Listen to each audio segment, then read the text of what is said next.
Hello అండి అందరికీ. So welcome back to one more mini vlog. So ఈరోజు ఒక కొత్త రెసిపీతో మీ ముందుకు వచ్చేసిన. సో చాలా రోజులు అయింది కదా, సో నేను ఇట్లా మాట్లాడి మీ ముందు. సో సారీ, కొంచెం వీడియోస్ డిలే అవుతూ ఉన్నాయి బికాస్ నేను కొంచెం బిజీగా ఉన్నాను. సో మీరు ఏం ఫీల్ అవ్వద్దు, ఇక్కడ నుంచి నేను వీడియోస్ రెగ్యులర్గా అప్లోడ్ చేస్తాను. మీరు మాత్రం ఛానల్ని సబ్స్క్రైబ్ చేసుకోండి. ఛానల్ మీద ఒక కన్నేసి ఉంచండి, ఒక కన్ను కాకపోతే 2 కన్నులు వేసి ఉంచండి.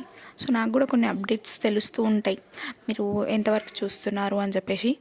నా వీడియోస్ కొంచెం మీకు ఎలాంటి కంటెంట్ కావాలో కూడా చెప్తే నేను కొంచెం దాన్ని మోడిఫై చేసి నేను వీడియోస్ అప్లోడ్ చేయడానికి ట్రై చేస్తాను.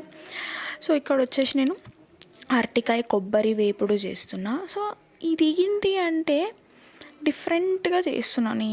సో ట్రై చేద్దాం, ఎందుకంటే ఇంట్లో పచ్చి కొబ్బరి ఉండే, సో దాంతో నేను ట్రై చేసిన అనమాట. సో టేస్ట్ చాలా బాగా వచ్చింది, మీరు కూడా ట్రై చేయండి. అరటికాయ గ్రీన్ కలర్లో ఉంటే అది మనం వెజిటేబుల్ కింద కన్సిడర్ చేసి మనం కూర వండుకుంటాం.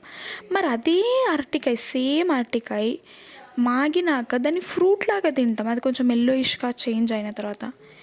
ఇదేంటండి బాబు, అర్థమే అవ్వదు. సో ఇవన్నీ పక్కన పెట్టేయండి, ఇంకెందుకులే మాట్లాడుకొని వేస్ట్. కానీ సో ఫస్ట్ ఏం చేయాలి, రెసిపీలోకి వచ్చేస్తే ఫస్ట్ వచ్చేసి మనం అరటికాయలను తీసుకొని దాన్ని మంచిగా బాయిల్ చేయాలి. కుక్కర్లో వేసి కొన్ని వాటర్ వేసి ఒక 2 విజిల్స్ పెట్టండి. సో అది కొంచెం సాఫ్ట్ అవుతుంది. సో పీల్ చేయడానికి కూడా మనకి ఈజీ అవుతుంది. సో మీకు కావాల్సిన షేప్లో లైక్ రౌండ్ షేప్లో కట్ చేసుకోవచ్చు, లేకపోతే నార్మల్ క్యూబ్స్గా కట్ చేసుకోవచ్చు. కట్ చేసుకున్న తర్వాత ఇంకా తాలింపు ఎట్లా వేస్తారు అట్లనే వేసిన తర్వాత ఆనియన్స్, వెల్లుల్లి ఇక్కడ ఫ్లేవర్. తర్వాత ఆ అరటికాయ వేసి ఉప్పు కారం యాడ్ చేసి పచ్చి కొబ్బరి, ఫ్రెష్గా తురుముకున్న పచ్చి కొబ్బరి వేయండి. టేస్ట్ అల్టిమేట్ ఉంటుంది, నిజంగా మీరు ట్రై చేయండి. లాస్ట్లో కొంచెం గరం మసాలా ఇంకా కొత్తిమీరతో గార్నిష్ చేయండి.